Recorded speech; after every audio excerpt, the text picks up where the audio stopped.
Good afternoon, and thank you for joining us for today's coronavirus press briefing. I'm Caroline James, in for Donna Bush. Welcome to our viewers on CIG TV, YouTube, Facebook, and our listeners on Radio Cayman. And thank you for sending us in your questions. A reminder, the best way to do that is use the FAQs section of gov.ky/coronavirus. Here you can anonymously submit us your questions and use the new search function to find answers to questions that have already been addressed. Now, today's prayer comes to us from Bishop Dr. Clayton Martin. Father God, we praise and honor you. This is your world. You have made us and not we ourselves. We are your people and the sheep of your pasture. Lord, you have promised that you will never leave us nor forsake us, but you will be with us always to the very end. All around the world, people are facing trouble and challenges linked with this virus. We pray that you will intervene by your Holy Spirit. We need your intervention, Lord. Help, we ask. We pray for the people of these Cayman Islands, our leaders, and those on the front line, male and female, young and old. Help, Lord. We need you to come and give us wisdom and discernment and strength. Guide us through this troubling time.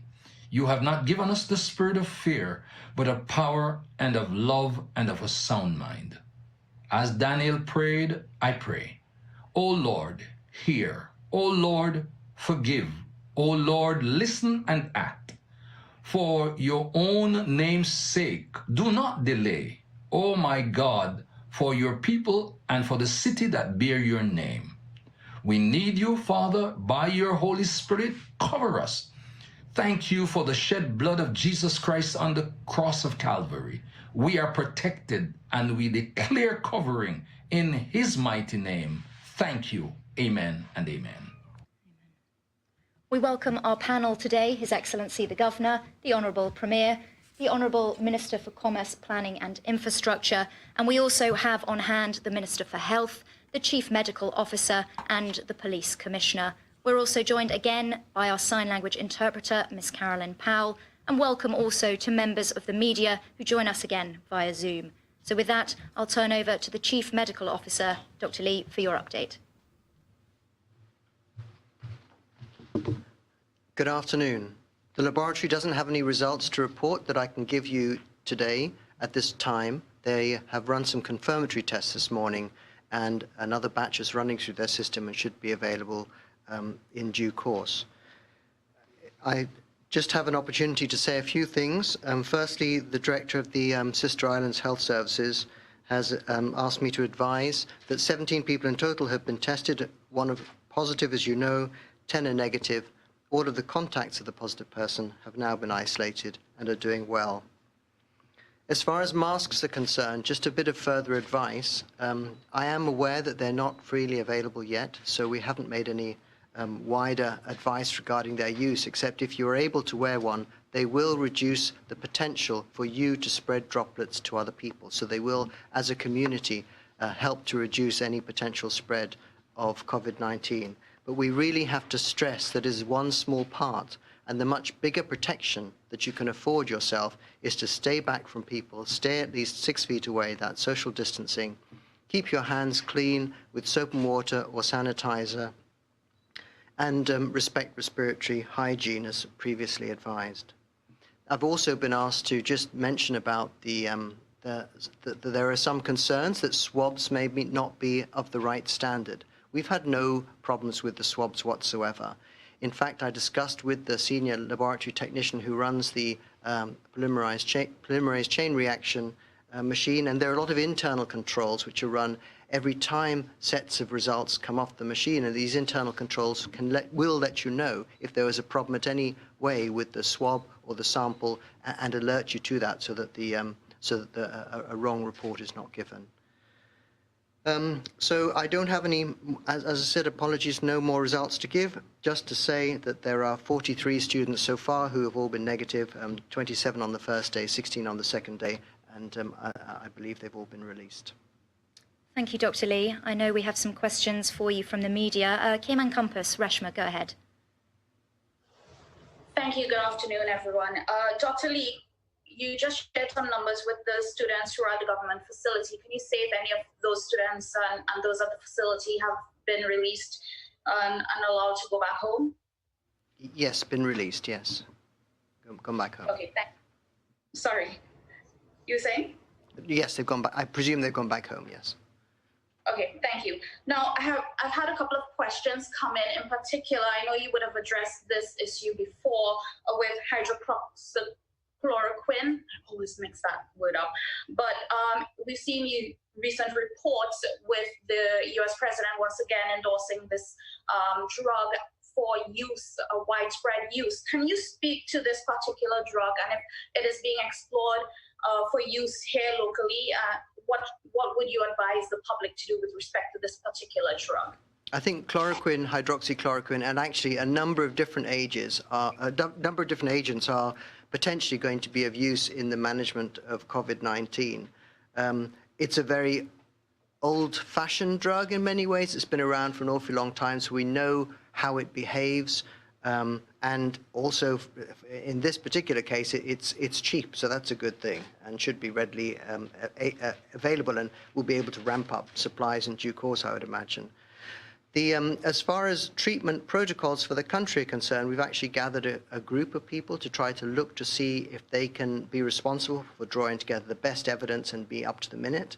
And that group will be meeting for the first time in a day or two in order that we will have as a country one unified approach to the management of patients, both in the primary care or early setting and then again if they need a hospitalization. Thank you, Dr. Lee. Just to build on US reports and follow up on this, we've seen reports of US blocking exports of medical supplies, most recently ventilators that were destined for, I think, Barbados. Does HSA, does Cayman have any US medical supplies coming in? And have you experienced any issues in terms of getting those supplies to us? Reshma, I'm sorry, I'm not the best person to answer that question. We have a large number of people looking at the supply chain issue. I haven't had any particular instances. I've heard there are threats of that as you're describing. I haven't had any specific instances reported, but I would have to seek further information about that. Okay, thank you, Dr. Lee. I'm going to give way for my colleagues to continue their questions. Thank you, Reshma. We'll turn first to Caymanian Times. Ralph, I believe you have a question for Dr. Lee. Yes, and good afternoon. Thanks for having me again. Dr. Lee, we expect to reach, I think, 1,700 tests today by the BA flight. Do you know the average cost for one test?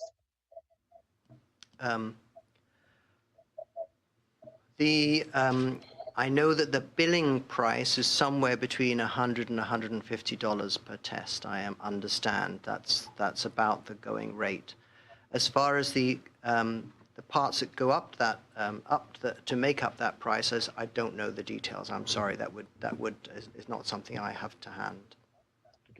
That is sufficient. Thank you very much. That's all from me. Sorry, it's the Governor. Just worth adding that those 1,700 kits are being funded by the UK Foreign Office, so we're not paying for those. They're UK Crown agents who have supplied those as part of a wider supply to overseas territories. Thank you very much. Thank you, Governor. I know we have CIG TV's Donna Bush standing by with a question from the public. Donna. Are you muted, Donna? We do this every day. Donna, if you can hear us, you're on mute. Sorry, guys. Hello, everybody. Dr. Lee, will there be any type of antibody kits ordered or used to test those who may have already had COVID-19 along with the test kits? There are a considerable number of antibody kits that are available for purchase around the world. However, both Public Health England and PAHO have both very recently written to me to say that they cannot be used extensively because they have not been validated. And in the tests to validate some of them, they've come up as showing very poorly against the PCR test. In other words, they're having a lot of false results, which we would not want to expose. We would not want to base decisions upon. So not at this time, Donna, no. Okay, thank you, Dr. Lee. Thank you, Donna. Cayman News Service, your question for Dr. Lee. Thank you, Caroline. Dr. Lee, can you just give us an update on the current health status of each of the positive patients, i.e. do we have any new people in the hospital? Is anyone getting sick? Just so that people know the levels of impact on the HSA. Sure. I am able to report that the HSA has got a lot of spare capacity at the minute because following the reduction in their and cancellation of elective work, they have a lot of empty beds ready to receive anybody that needs them. I mentioned, I think yesterday, that there was a patient that had been admitted. There was also a previous patient that had been admitted. I know that the patient that's been there for a longer while is relatively stable. I haven't got an update today on the person that was admitted yesterday. Oh, can I just clarify that then? So we now have 2 patients in the hospital that have tested positive for COVID-19. That's correct, yes.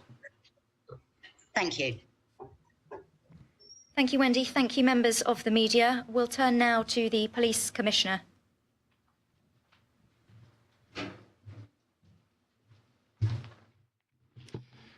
Good afternoon. The overnight report. Generally quiet overnight with no significant issues of a policing nature arising.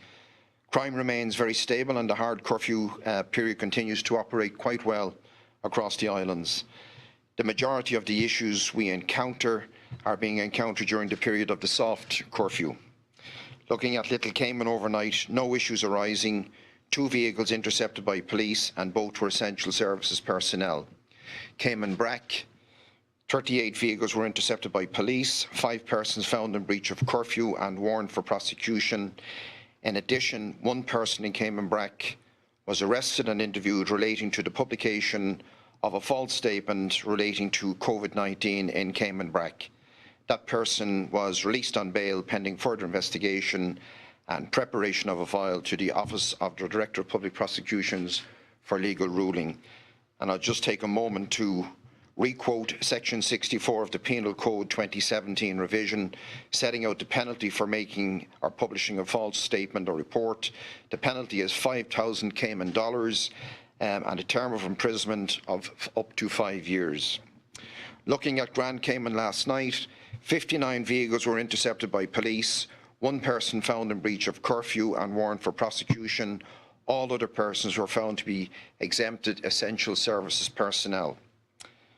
Turning to this morning, since 6 a.m, 14 persons have been found in breach of the soft curfew regulations, 11 persons in Grand Cayman and 3 persons in Cayman Brac. The breaches detected are mostly associated with persons going to supermarkets on unapproved days. These cases are being detected by police officers on static checkpoints who are checking vehicle movements and documents as people move across the islands. This morning, business at supermarkets, pharmacies, banks and gas stations are operating well. They're well controlled, well managed, with all persons adhering to social distancing protocols. There is some activity along the beaches with persons out exercising, and indeed a small number of persons are in the water swimming. Our helicopter and marine units continue to be deployed on extended tours, monitoring marine and ground activities across the islands. Just before finishing, a reminder, hard curfew returns at 7 p.m. this evening, remains in place until 5 a.m. in the morning. No unauthorised persons should be outside and away from their homes during these hours. Police static and mobile patrols will be in place across the islands. And I thank you in advance for your full cooperation as we go about our business protecting communities. Thank you. Thank you, Commissioner Byrne. I believe the Compass has 1 question for you. Reshma. Thank you, Caroline. Thank you, Commissioner, for that report. I'm just curious, we are going into, correct me if I'm wrong, 5 weeks, because the days are kind of, mushed into one now. But what's the morale like for your team? We've been at this, we're in the lockdown, we're in the soft curfew, hard curfew. What's the feeling like from your team as we continue this exercise? Feedback on morale is pretty good. I think I spoke at an earlier conference or media briefing about our tours splitting into 12-hour tours, 4 days on, 4 days off. Very well received by officers. And obviously on some of the days that the officers are off, they are working overtime to meet our commitments and demands. But generally, we're providing all the necessary facilities and support for our officers, and feedback is morale is quite good.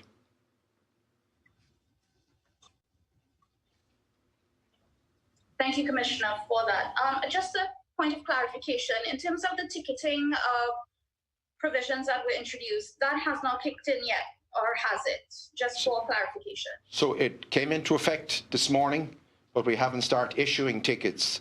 And that is a permissive, we may issue tickets, or we can proceed as we are, warning for prosecution. We're working on getting the tickets printed as we speak, and later in the week we look at the enforcement.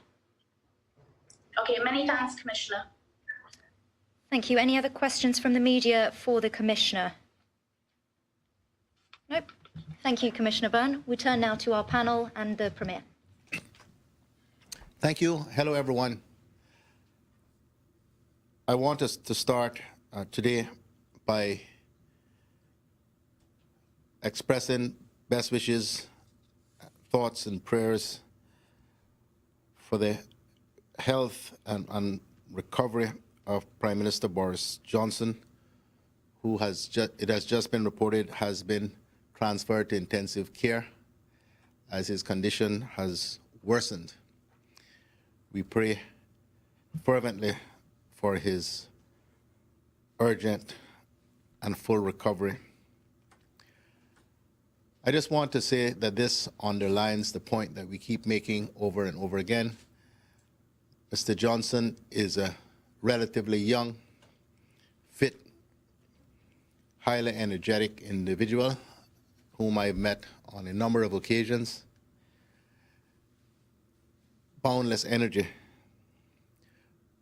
But this virus is no respecter of persons, whether you're Prime Minister or Prince. And it is unpredictable how people will respond to it. Prince Charles seemingly went through a very mild case of it, bounced right back, and is back at work. The Prime Minister is laid low in intensive care.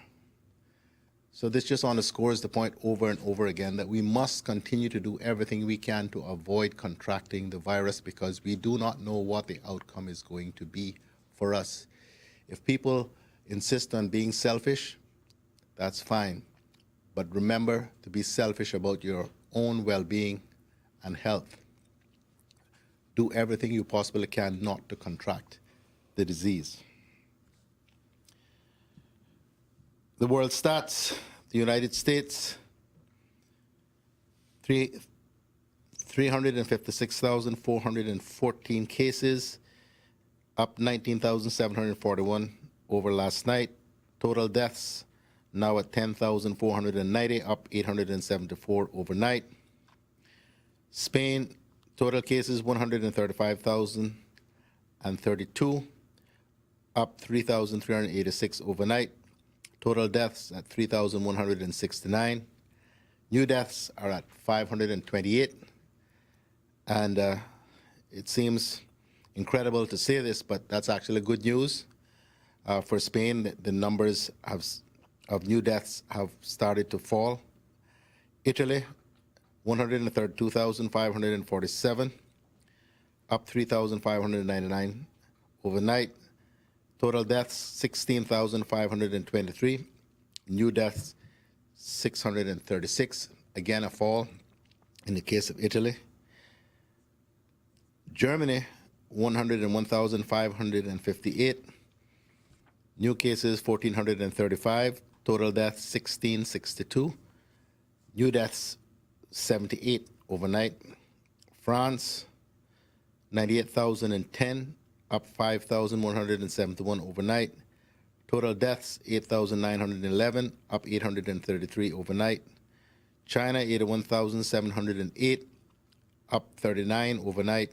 Total deaths, 3,337, up just two cases, just two deaths overnight. United Kingdom, 51,608. New cases, 3,802. Total deaths, 5,373, up 439 overnight. The UK's numbers have started to fall as well. That is good news. Canada, 16,498, up 986 overnight. 321 deaths, up 41 overnight. India, 4,778, up 489 overnight. 136 deaths, up 18 overnight. Philippines, 3,660, up 414 overnight. Total deaths, 163, up 11 overnight. Jamaica, still at, in terms of report, at 58 cases and 3 deaths. New York State, 130,689 cases, up 7,671 overnight. Total deaths now at 4,758, up 599 overnight. Anguilla, 3 cases. Bermuda, 37 cases. British Virgin Islands, 3 cases. Montserrat, 6 cases. Turks and Caicos, 5 cases and 1 death.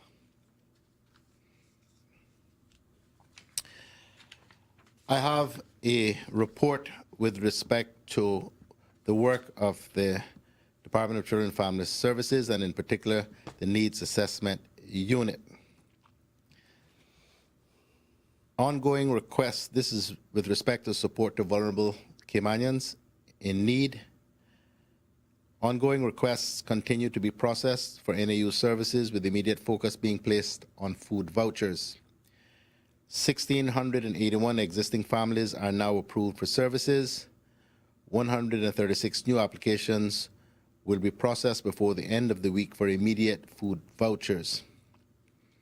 Persons who have already submitted an application may call 244-2426 for confirmation of approval of services. Additional support is now being received from the Department of Community Rehabilitation to assist with processing of calls and services. We've added 5 persons to this call center. Contact for NAU can still be made to 946-0024 in Grand Cayman and 948-8758 in the BRAC. Email nauinfo@gov.ky. The website is www.nau.gov.ky.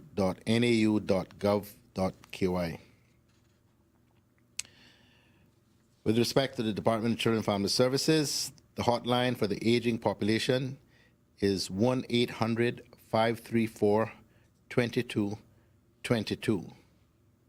Since the 23rd of March, there has been a total of 22 child protection referrals that have been investigated. The MASH team continues to be in operation to ensure the safety of our children and can be contacted at 1-800-534-2273 or emailed at mash@gov.ky. Emergencies, the number is still 911. Other general inquiries and information for non-emergency related issues between 8:30 a.m. and 5 p.m. Please call 345-916-2837 or 345-926-6853. Email dcfs@gov.ky. Now, turning to additional support for non-Caymanians in need. And I need to emphasize that these persons should not contact NAU or DCFS.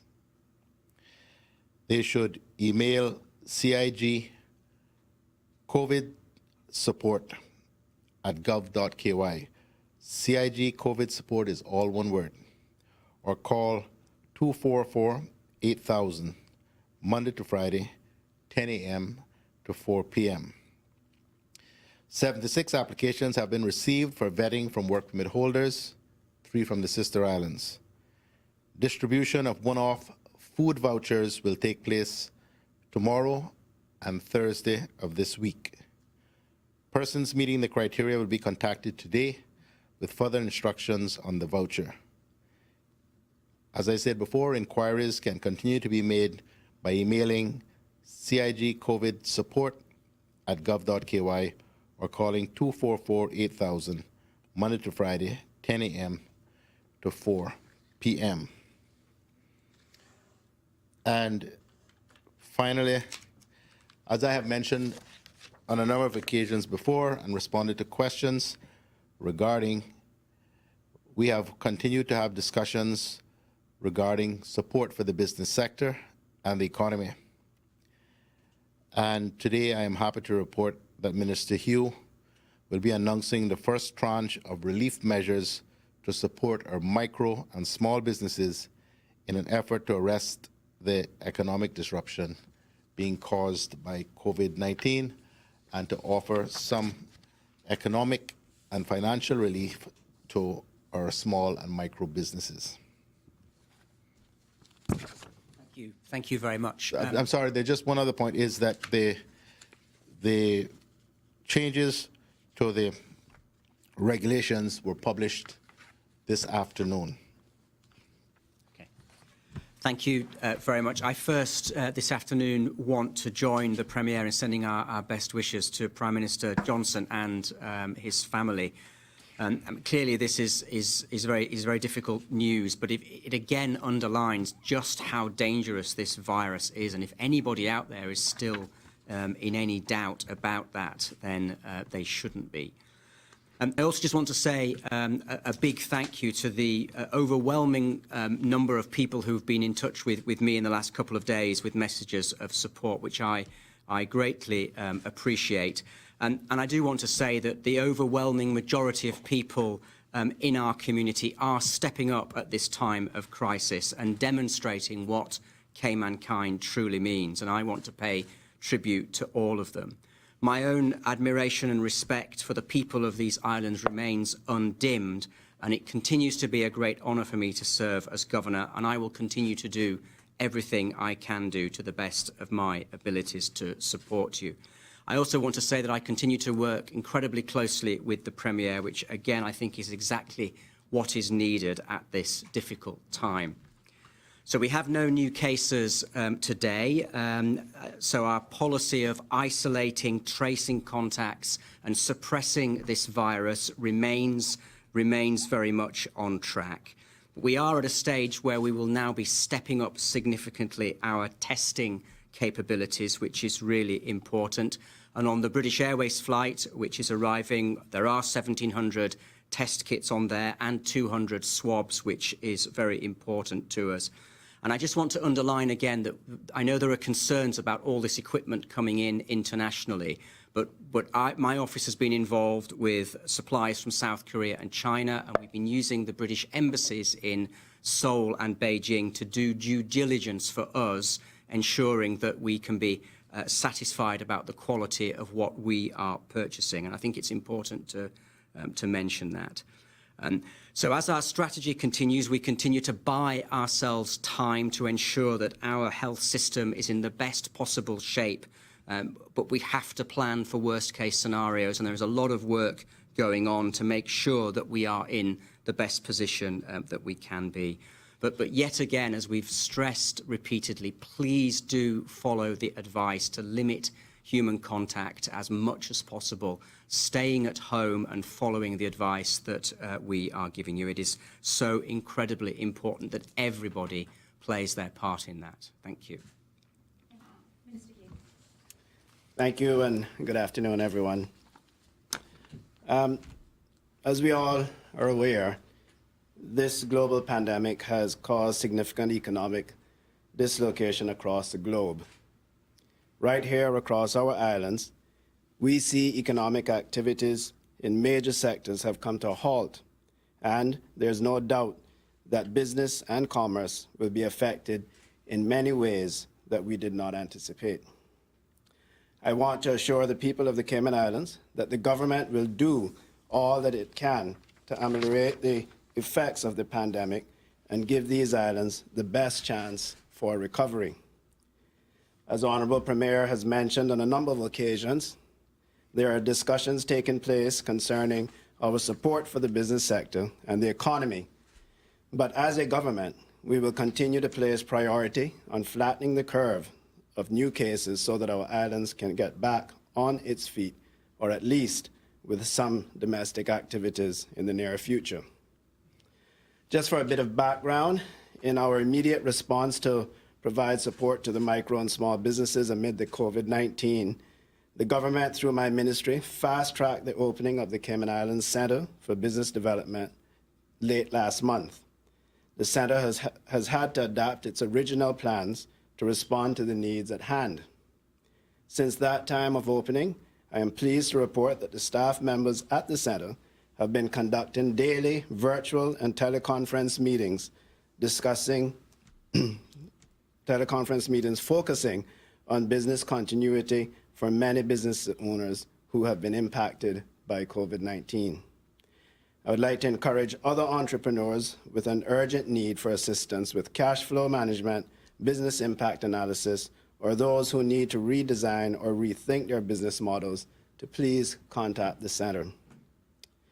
In preparation for a post-COVID-19 economy, my ministry will be implementing a number of relief measures to support our micro and small businesses.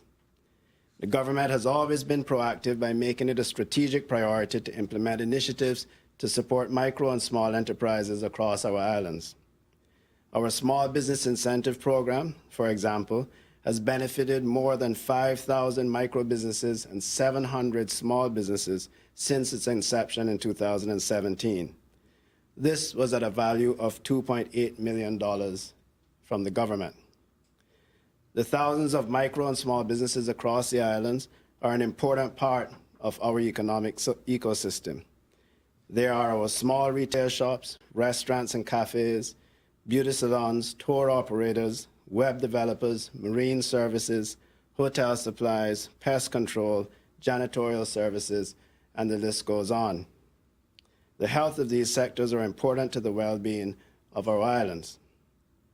The measures that we have now been given approval by Cabinet to support these micro and small businesses will be in the form of 1, a low-interest loan program, 2, technical assistance programs, 3, training programs, and fourth and final, a micro and small business grant program. The low-interest loan program will provide financial and non-financial support to micro and small businesses affected by COVID-19. The loan scheme will provide initial funding in the amount of $5 million. It is intended for micro and small businesses that require help to meet their operational cash flow requirements.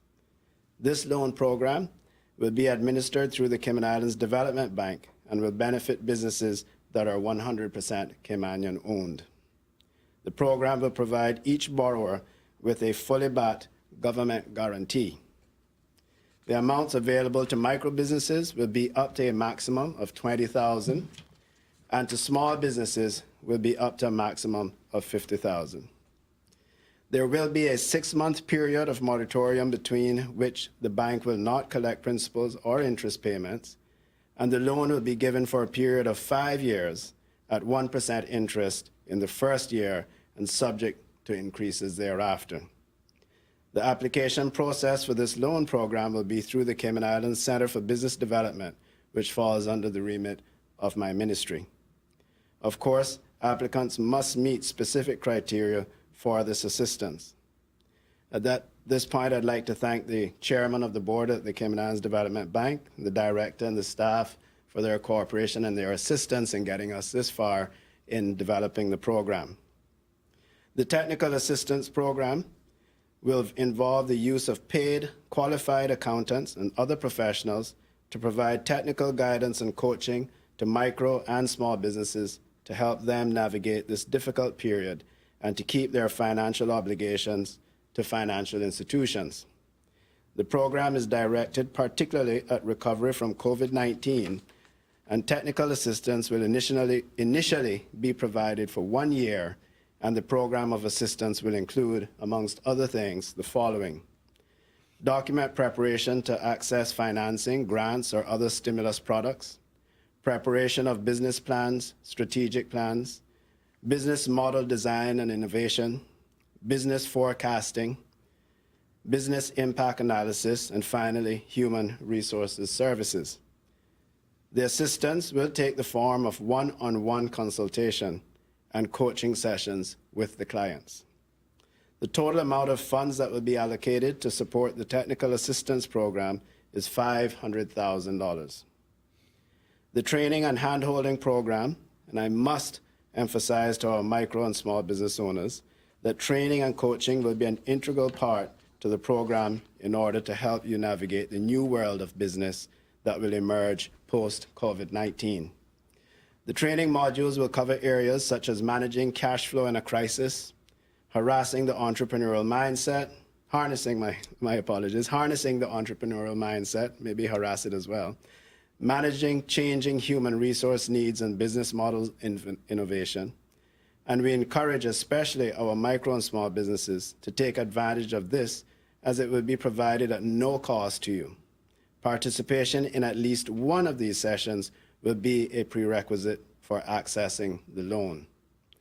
And outside of the training associated with the loan program, other training sessions will be available to business owners as their needs are assessed. The amount approved for the training programs will be in the amount of $21,000. In addition to those initiatives, Cabinet has also approved the amount of $9 million to support the Micro and Small Business Grants Program. The Micro and Small Business Grant Program targets 3,000 vulnerable micro and small businesses and is intended to provide initially assistance of $1,000 monthly to selected businesses for up to 3 months. The objectives of this program will be to A, provide working capital assistance to micro and small businesses affected by the COVID-19 virus, which have enough of a domestic market to render the business recoverable, and B, to aid in the repurposing and transition of businesses that had a large tourist market and have demonstrated their ability to transition to a larger domestic market. In terms of eligibility criteria for the grant program, a business must have been operational for at least 12 months prior to March 2020. It must meet the definition of micro and small businesses as set out in the Trade and Business Licensing Law and must evidence COVID-19 related increases in receivables and or decreases in sales as at March 2020. For clarity, let me just read out the definition of the micro and small businesses. A micro business means a business that employs less than 5 persons, not including the owner, and has an annual gross revenue of $250,000 or less. A small business means a business that employs up to a maximum of 12 persons, not including the owner, and which has an annual gross revenue of up to $750,000. Applications for the Micro and Small Business Grant Program will be done through the Center of Business Development. The total amount in assistance that the government is providing to support the COVID-19 micro and small business relief measures is $14,521,000. Funding for the low-interest loan program will be provided by the Cayman Islands Development Bank. The technical assistance program and training programs will be funded by the Ministry of Commerce, Planning and Infrastructure. And the micro and small business grant program will be funded by the government. In terms of program administration, the validation and verification checks will be carried out by the Cayman Islands Center for Business Development, and there will be program guidelines for applicants and monitoring post-disbursements. Information on all the programs I have mentioned will be widely disseminated to the business community and other stakeholders, and will also be made available on the government website www.gov.ky/coronavirus. Interested business owners can also directly contact the Cayman Islands Center for Business Development at cicbd@gov.ky. That's cicbd@gov.ky for more details. I want to thank the staff at the center for taking on this Herculean task at this time. And we understand that other industries were not covered in these programs. However, in the coming days and weeks, we will continue to engage in discussions with members of the business community and other stakeholders to prepare for a post-COVID economy and to find interventions to lessen the impact of COVID-19 on your economy and our people. When we come together, we are stronger, and there is nothing that we can overcome. May God bless you, and may God bless our Cayman Islands. Thank you. Thank you, Minister Hugh. Before we take questions from members of the media, we'll just invite the Commissioner back to give us a brief update. Good afternoon, and just a correction and an apology. I was asked the question by Rishma, so it's an apology to the general public and to Rishma. And you asked me about the ticketing offences. So in fact, the regulations are gazetted today, the 6th, but they don't come into effect until tomorrow, the 7th. And I had previously said the 6th, so that was an incorrect statement. My apologies. I think a second question you asked me was about the morale of the service. And I should have added, we are greatly supported by the wider civil service, by our colleagues from CBC and from work, and also by our special constabulary, and also particularly by our support personnel, our civilian support personnel, who are working in the background to support us on the front line. So it's the wider service I wish to acknowledge rather than just the frontline officers. Thank you. Thank you, Commissioner. We're here now from the Minister for Health, who has an update for us as well, Minister Seymour.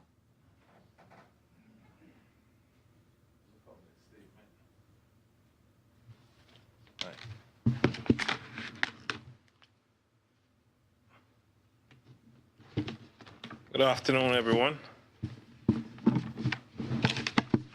Grand Cayman, Cayman Brac, and Little Cayman.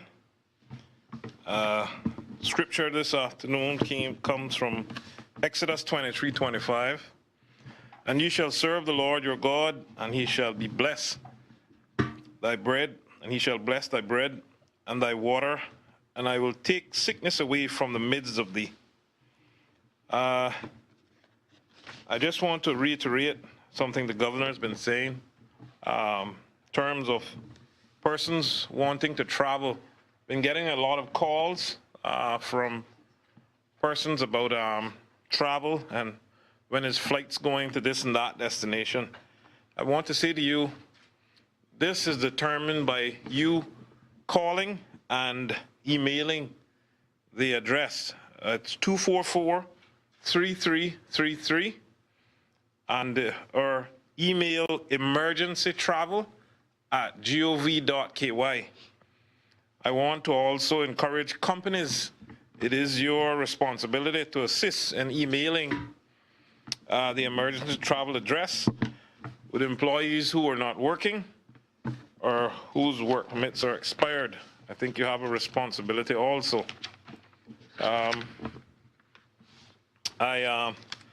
My usual translations have been translated out, and I brought that to a close. I know some persons were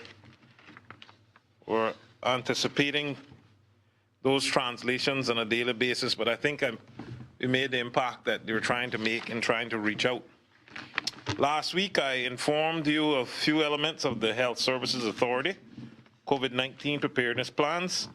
Much of the planning is happening behind the scenes. However, today and throughout the week, I'll inform you of our National Preparedness COVID-19 plan. Although there's tremendous responsibility for the HSE at this time, this truly calls for a national response, and the private sector is actively a part of the plan. Many of the private sector doctors are part of the NEOC Human Concerns Cluster, have been assisting with the flu clinics as well as working in the government isolation facilities. Dr. Benoit from the Health City and other members of the private sector will join the CMO's Council to expand the HSE's COVID Clinical Task Force. The private partnerships and support in the crisis are invaluable, and this is a tremendous group effort as part of the National Response Plan. It was briefly mentioned a couple weeks back but today I wanted to highlight and inform you of the physical work that has been done to the respiratory care unit, also called the RCU at the Cayman Islands Hospital. Some weeks ago, physiotherapy units at the hospital was relocated to the Smith Road Center to accommodate the space needed to start the new respiratory care center. We as a country are fortunate that the HSA had the space available at the Smith Road Center to swiftly relocate services in order to develop the RCU. This unit will be imperative in treating patients with respiratory issues as a result of COVID-19. As I spoke about last week, I'm pleased to see the public and private sector working together to make this possible, and this is truly a community effort. Doctors Hospital has donated beds, which was instrumental in setting up this unit also. The HSA currently has 11 ventilated beds with another 6 due to arrive this week. Health City is equipped with also 21 ventilators and is prepared to care for all the COVID positive patients. Faith Hospital has one site as well. I'm happy to announce that the government has just approved the procurement of 30 additional ventilators for the HSA. As we know, our frontline staff are in a vulnerable role and their health and safety are the utmost importance. In particular, the RCU, these staff will be working in one of the most vulnerable areas as they will be working with confirmed COVID-19 patients. The HSA has provided additional staff showers for those employees working directly with COVID patients. All employees caring for COVID patients will be required to wear scrubs so that their personal clothes are not compromised. I'm pleased to hear of the additional steps being carried out to ensure staff caring for these patients will be taken care of. Government has also provided accommodation for government frontline workers who may have been vulnerable, members in their household whom they wish not to potentially expose at the end of every day. For those who are COVID patients who will require hospital admission, these important and crucial measures that have taken place in these islands is commendable. The HSA also welcomed their first full-time pulmonologist late last year, Dr. Miguel Mendoza, who's critical in the care of patients in the respiratory care unit. We are fortunate to have his expertise during this time when his specialty is of urgent need. All of this is great news for our country. We continue to evaluate, integrate, and involve our plans to adapt during a time when the landscape of obstacles are ever changing. Today, I would like to address the ongoing concerns around when to wear a homemade mask. I've said before, we at the ministry believe that if you're able to wear a cloth face covering in public settings where other social distancing measures are difficult to maintain, such as corner stores and supermarkets or pharmacies, especially in times when community spread is evident, this is encouraged. We do not want to cause panic, as we know government at this time cannot provide everyone with a mask. However, the public can follow along the recommendations to properly make and properly sterilize cloth masks that you make at home. We will publish these guidelines on our website for easy access. We are not mandating that the public wear masks at this time, but understand that many will want to, and we want to make sure you do this effectively. I'm saying that I want to remind the public that the most effective way to stop COVID-19 spread is staying at home and social distancing. Masks on their own will not stop the virus spread. All other prevention measures or compliance with the regulations must be followed if we are to see this through with a good outcome. It has also been brought to my attention that there are claims by persons in the community that they are making and selling masks that are more effective than surgical masks. This is unfounded and simply untrue. Those persons should cease and desist immediately. They are causing more harm than good. In conclusion, you choose to wear a homemade mask, you will want to continue to employ good hygiene, avoid touching your face washing your hands frequently, and washing the masks and soap every day. I can also advise you if you need any advice on this or to find out who is making masks, you can contact the Red Cross. In the end, as we've seen in China, staying home as much as possible and keeping 6 feet away are more effective. So, okay, man, please stay home to save lives. Thank you. God bless. Thank you, Minister Seymour, for your statement. I know we've brought you a lot of information today and there are a lot of questions, so we'll go first to Donna Bush with your questions. Donna. Hello again. This question actually is for the Honourable Minister Hugh. You've mentioned about grants and loans for small businesses. There may be businesses, small and micro businesses, who are not in dire need of those, but may look to something like waiving of duties for a few months in small amounts. Is this something that's going to be considered for those businesses who may not necessarily need to tap into the grants and the loans, but need some help?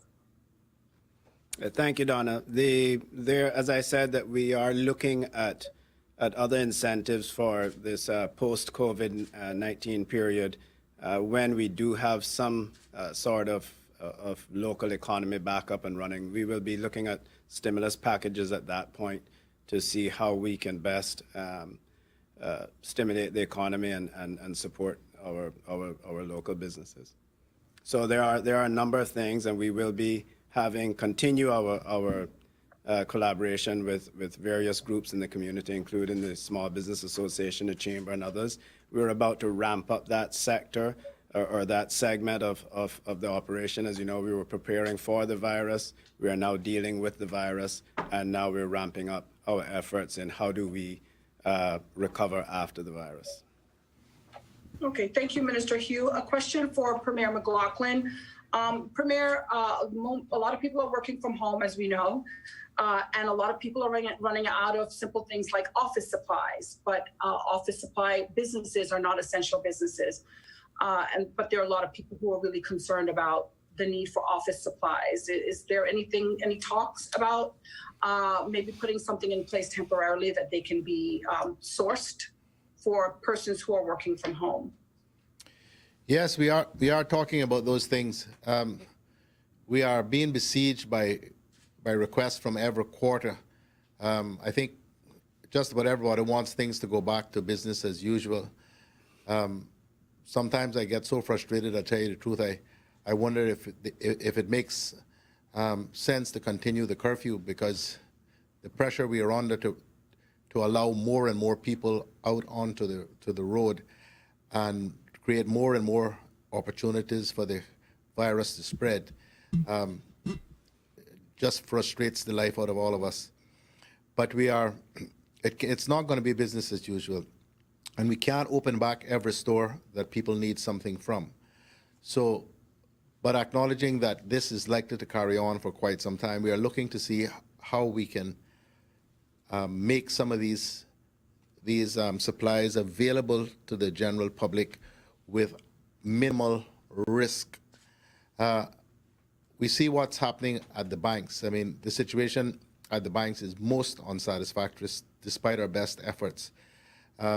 Over 100 people stretching in a line outside is just a recipe for absolute disaster. So I use that as an example of, with the best will in the world, when we try to put in place limits on the number of people who can be in a place and the social and the physical distancing requirements, there's a knock-on effect because of the demand for whatever the service or the product is. So we're looking to see whether or not perhaps some sort of delivery service, some sort of curbside service might work. But quite frankly, if we acceded to the many requests that we are getting to allow businesses to open, we might as well do away with the curfew. And I'm not being facetious. I'm not being anything like that. It's just the sheer reality. The only way we are going to have a chance of this not becoming an epidemic like it is in New York City, like it is in Italy and Spain and the UK, is if we are prepared to be patient, put up with the inconveniences that this involves, the hardship in some instances it involves, for another few weeks. So I'm sorry to vent on you a little bit there, but you know we are really under immense pressure, all corners to relax this and to relax that, so people can get on with their ordinary lives. Getting on with the life the way that you're used to is likely to kill you or someone around you. That's what we're trying to get people to understand. Thank you, Premier. I do have two more quick questions. Mini marts, do they fall under the supermarket mandate of that they're essential services? We know that there are various mom and pop stores, little convenience stores that are across the island, and they're being told to shut down because they're not considered essential services like a supermarket is. Can you speak to that? Mini marts, convenience stores are allowed to open during the soft curfew hours, but they're subject not just to the physical distancing requirements, but to a maximum of 6 persons within the store at any given time. And they're also subject to the alphabetical division of the population. So you're only allowed to go to the Minimart on your allocated or assigned day, depending on your surname. So they're in the same category as healthcare facilities, pharmacies, supermarkets, gas stations, convenience stores, mini-marts. Okay. Thank you, Premier McLaughlin. Mm-hmm. Thank you, Donna. We'll hand over now to Radio Cayman. Felicia, I believe you have a question for our panel. Hi, good afternoon. My question is for Premier Alden McLaughlin. We've gotten reports of people having some confusion when it comes to the alphabetical system when they have 2 last names or hyphenated last name, that when they have gone to supermarkets, they've actually been denied entry on both days. They've been denied entry and told to come the next day, and then they were denied again because they were supposed to come for the other day because of their last name. So to avoid future confusion, would you be able to clarify which should it be, the first or the second name in someone's last name that should be used as a guide on what day they're allowed to go and do their errands? Well, you certainly can't have both. We do know that this has been causing an issue, and I'm going to make an executive decision here now.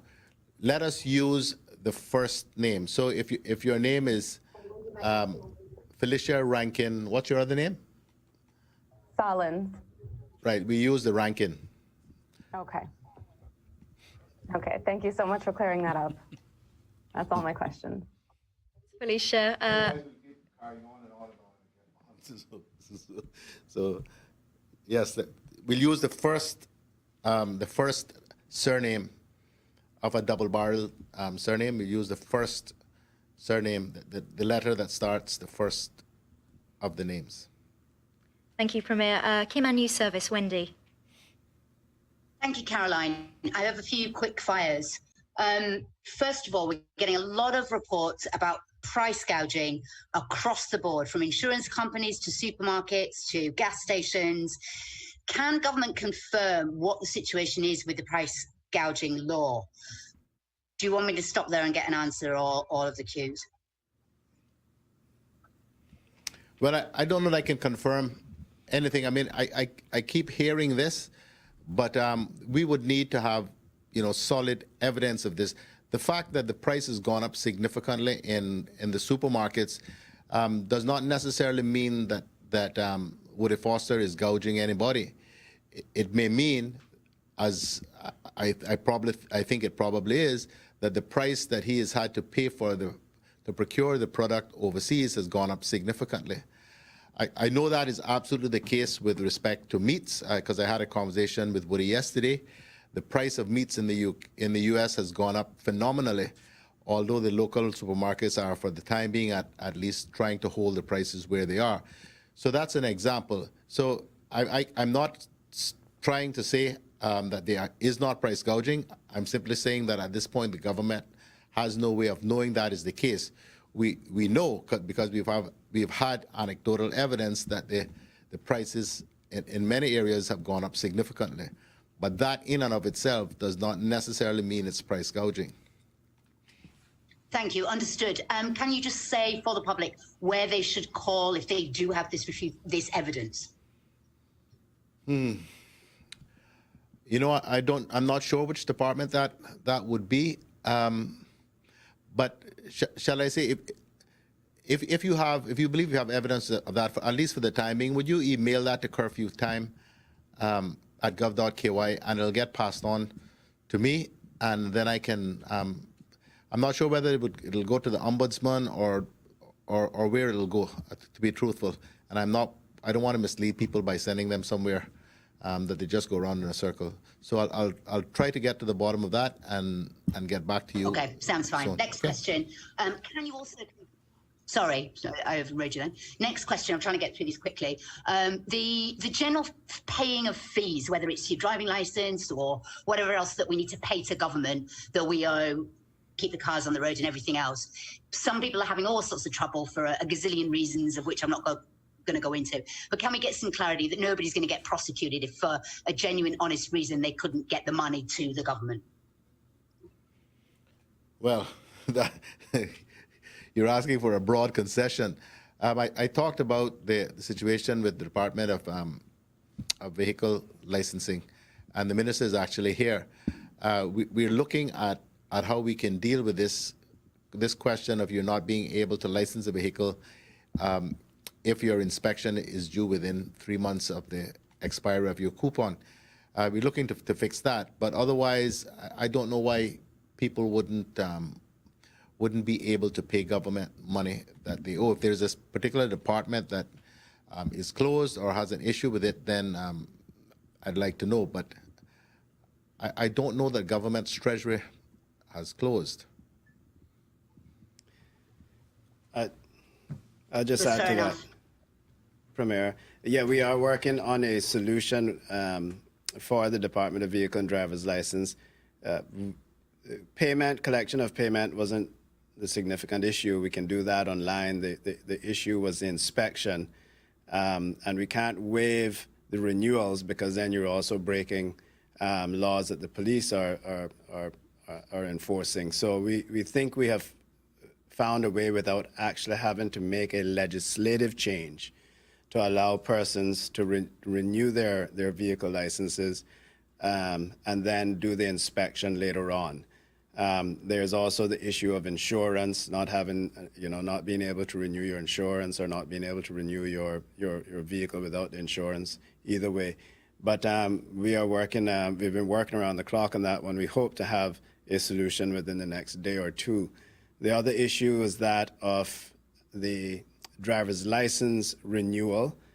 We were having issues with that one because in order for us to issue the online identification to confirm that it is you, the person actually renewing the driver's license for safety purposes or security purposes. But we think we are finding a way to verify that over the phone, and we're working on those on a case-by-case basis. But again, we should have much more clarity on that within the next day or two.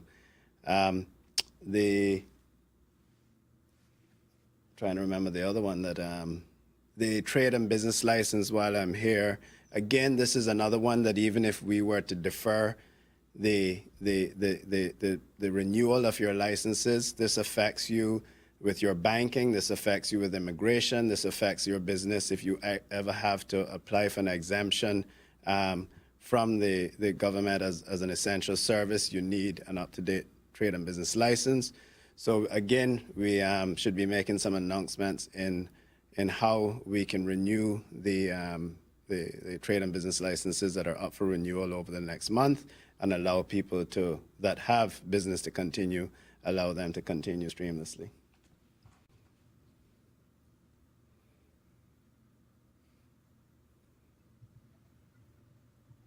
Thank you, Minister Hugh. Wendy, did you have another question, or should we move on to another? Yeah, just one last question, which is coming from a lot of people, and I can understand why. The situation of Caymanians stuck overseas and then foreign nationals here that want to leave. I know that the Premier is keen to encourage work permit holders that have lost their jobs to go. So I just wondered if you could give an update on the progress of potential airlift to the United States and in the region with Cayman Airways. I don't have any current report on the progress to the United States. And those discussions are still on the way. I had a chat with the Deputy Premier yesterday afternoon. He's working on that, but I don't have a report today. But it is something that is increasingly becoming a priority of ours to make these flights available for those who would like to leave. Thank you. Thanks, Wendy. Reshma, your questions, please. Thank you, Caroline. I'll start first with the Governor and the BA flight. Governor, we understand that the BA flight actually is arriving today. Can you clarify that? And also, can you say what is being done with the passengers, the Bermudans who are coming on that flight, if they're overnighting here, or and the flight crew? What's the process with them? Can you provide some details on that? The flight does arrive later today and is staying overnight, but it goes to Bermuda first. So the Bermudans will get off the plane in Bermuda, then the flight comes on here. The crew will be fully isolated, and that will be risk managed in line with the very rigorous practices and procedures that we have been following. And then the plane will depart tomorrow with those that want to leave. It's then going to the Bahamas to refuel, but also picking up some British nationals who wish to leave the Bahamas. Thank you, Governor. I appreciate that. This one is for Minister Hugh. Just a point of clarification. There seems to be a couple questions came in on who can access the loan and the grant that you talked about. Can you just clarify who has access to this? Is it tourism related only, a broad scale approach for all small and micro businesses? No, the loan program will be for 100% Caymanian companies. They will be processed through the Business Development Center, and then the loan application itself will be vetted by the Cayman Islands Development Bank. Then the grants program are for small and micro businesses, and I read out the clarification on what is a micro and what is a small business earlier. But the key part of this is it doesn't matter once you have had a trade and business license for 12 months prior to March. The key issue is that you have the ability, if you were tourism related, for instance, if you were a tourism related business, that you have the ability to convert your business into a business that can survive under the new local economy. Because otherwise it would make no sense for a business that has no opportunity to participate in the local economy to go into any sort of program to keep the business open. We are too far down the road before we will see business as usual to be focusing on trying to keep a company open from now until it could be as long as the end of the year. So one of the key features is that if you were a business that, for instance, was 100% tourism orientated, but you cannot find a way to transform that business into the local economy, then you would not qualify. However, under the training programs and under the business consultation program, we will work with those businesses. We won't simply turn them away. We will exhaust all efforts to see how we could possibly convert those businesses into a business that can survive on a local economy. If I could just add one more. Thank you, Minister Hugh, for that. I appreciate you clarifying that. Reshma, bear with us 1 second before your next question. The Governor just has an addition. I just want to add one point, Reshma, to what I said about the BA flight. We were planning a press release later, but the flight will also have a team of UK security, military and development people on it going to the Turks and Caicos Islands. A plane is coming in to collect them today from the Turks and Caicos. Turks and Caicos has some more immediate issues around security than we do. And I think I mentioned last week that on Wednesday I'm doing a virtual meeting with a wide range of departments in London to talk through the security situation here and how things may develop in the future, just as part of sensible contingency planning. But I think it's an important signal of UK commitment to the overseas territories that 15 to 20 strong advisory team is going to the Turks and Caicos Islands today. Thank you, Governor. Thank you for that update. Just a clarification for some questions that are coming in.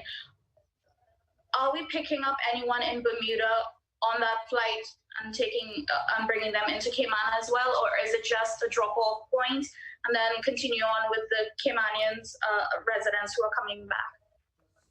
To drop off, there are 130 Bermudans on that flight who are going back to Bermuda. Nobody gets on the plane in Bermuda. Okay, appreciate that. And my final question, this one is for the Premier. I know you said on Friday that you were expecting to get a plan from the pension providers on a way forward to allow impacted workers to access their pensions. Can you provide us with any updates on that, if any at all? Thank you.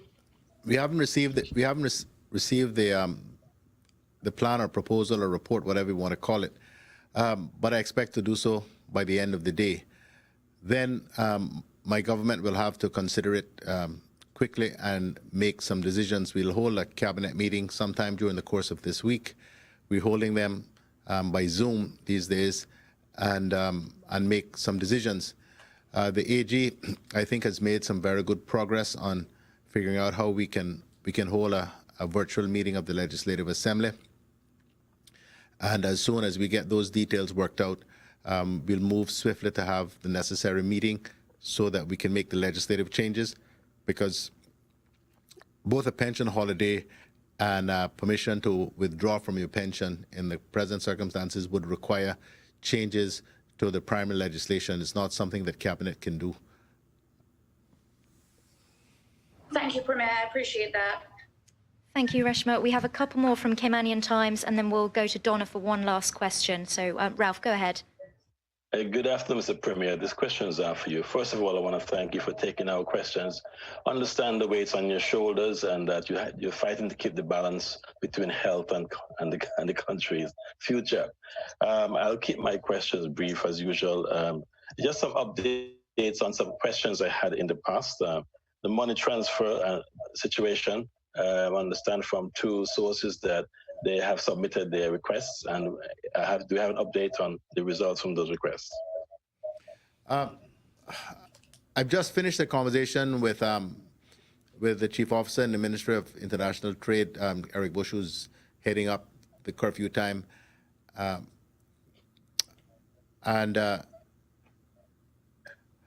He has had some. I think one of them was refused. He said to me there was no system outlined as to how they were going to manage the numbers. As I say, we are increasingly concerned at the situation with the banks, not so much inside but outside, the crowding. We are now firmly into community spread of this virus, and I have to tell you, we are increasingly concerned about the numbers of people who are congregating in supermarkets, outside supermarkets, well, not so much inside, but outside supermarkets and banks in particular. And I think unless we are satisfied that we're going to find a method to avoid this particular problem occurring with respect to the money transfer businesses, we're going to be very unwilling to allow another situation like that to develop. So I'm not saying it's impossible. I'm just saying we have to come up with a better plan than is currently the case. And I understand that knowing the numbers that do send money transfers, it will be a serious challenge. Some of our businesses, including mine, depend on our payments and checks coming by mail. And so we've had these questions, when will the post office maybe give us access to the mail in the boxes? and so we can continue some sort of business resumption, whether it be from home or on our days that we're allowed to go to the bank. Okay, I'll raise that question with the ministry and the postmaster general. I hear your plea. Thank you. And the final question is regarding the curfew. Earlier this week, or late last week, the commission said that there may be some adjustments to the times. Will there be any changes going through the Easter weekend for the curfew? None are currently planned, but of course this thing is always always evolving. But there have been no new issues that have been flagged up with me. So I think currently the plan is to stay the course. Thank you very much. Thank you, Ralph. We have one follow-up question from CNS, and then we'll wrap up with Donna. So Wendy, go ahead with your follow-up. Thanks very much, Caroline. It really is to do with the airlift. The reason why we were trying to get some progress is because we understand there are several Caymanians stuck in the United States and other destinations that now have literally no money and no access to money. So they're the ones that are asking us to find out if there's any kind of rescue line for them. Okay, I've been made aware of one or two cases, but no great numbers. But then again, we do have the travel hotline or emergency line, whatever it's called. So I don't know what the tally is there in terms of inquiries of people who want to come. But that's something we can check.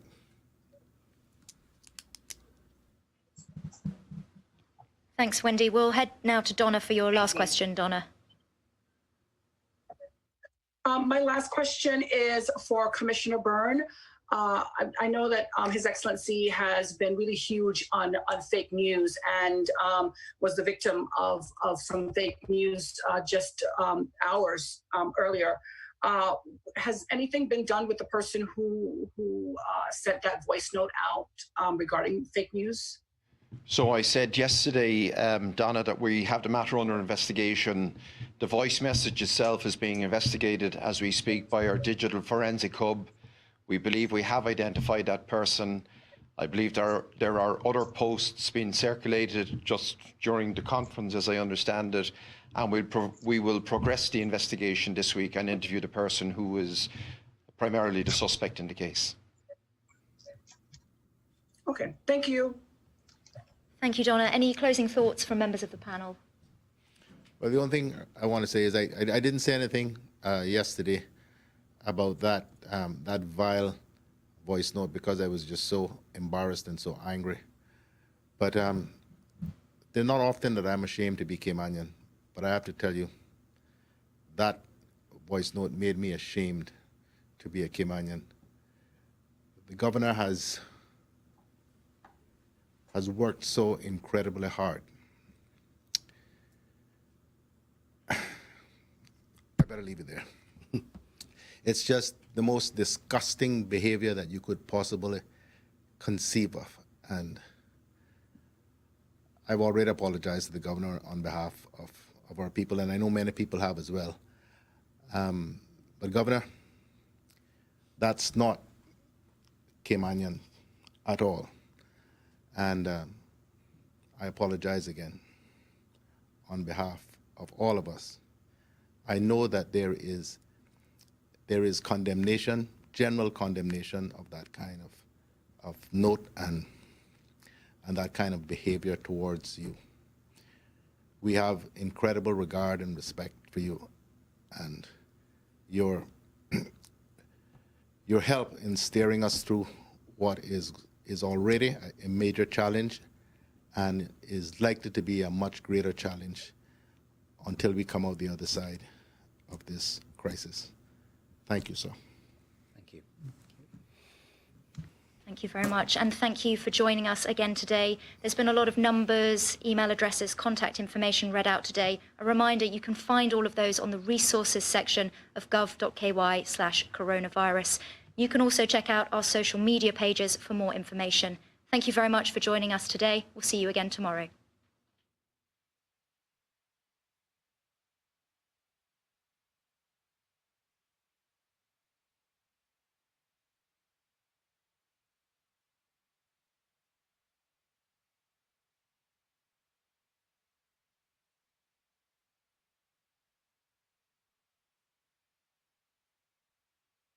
Hello, Cayman Islands. My name is Sergeant Gill from the Cayman Brac Detachment. I am Lance Corporal Thompson from the Cayman Islands Cadet Corps. This is Corporal Carter from the Cayman Brac Detachment. I'm Corporal Alawania O, an NCO from the Cayman Islands Cadet Corps. I am Corporal Williams from the Cayman Islands Cadet Corps. I'm Corporal Hansraj T from the Cayman Islands Cadet Corps. I am Corporal Webb. I am Lance Corporal Ferguson. My name is Corporal Blakey. I am Lance Corporal Community from the Cayman Islands Cadet Corps. I have a very important message for you guys. COVID-19 is having a huge impact around the world and affecting everyone's lives.